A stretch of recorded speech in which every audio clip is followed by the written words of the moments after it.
On ne peut pas vraiment répondre de manière directe à cette question, pourquoi les stocks s'effondrent, mais il se passe plusieurs choses en parallèle, donc on peut les mettre en relation.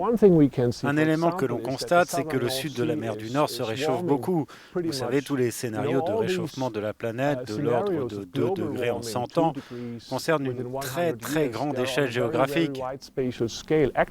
Quand on se place à un niveau régional, en particulier dans les zones peu profondes de la mer du Nord, mais aussi de la Baltique, qui a une profondeur moyenne de 55 mètres, le réchauffement est beaucoup plus rapide.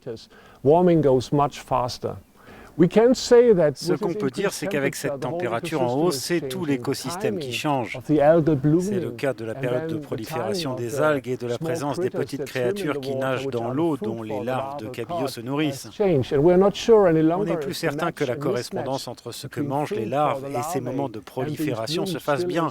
Donc il y a peut-être un découplage qui s'est produit. En mer Baltique, on a eu une période d'hypoxie. C'est quand le fond de la mer devient noir parce qu'il n'y a plus d'oxygène.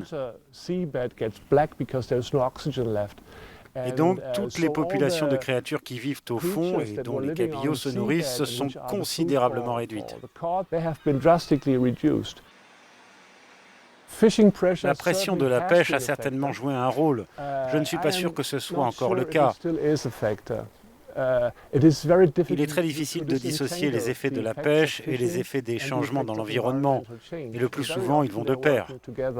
L'approche générale aujourd'hui, c'est que ce qui est le plus important pour la reproduction de ce stock, c'est la quantité de poissons qui peuvent déposer des œufs. C'est ce qu'on appelle la biomasse du stock reproducteur. Eh bien, ce que l'on peut réguler, c'est cette biomasse. Tout ce qui se passe ensuite, on ne le maîtrise pas.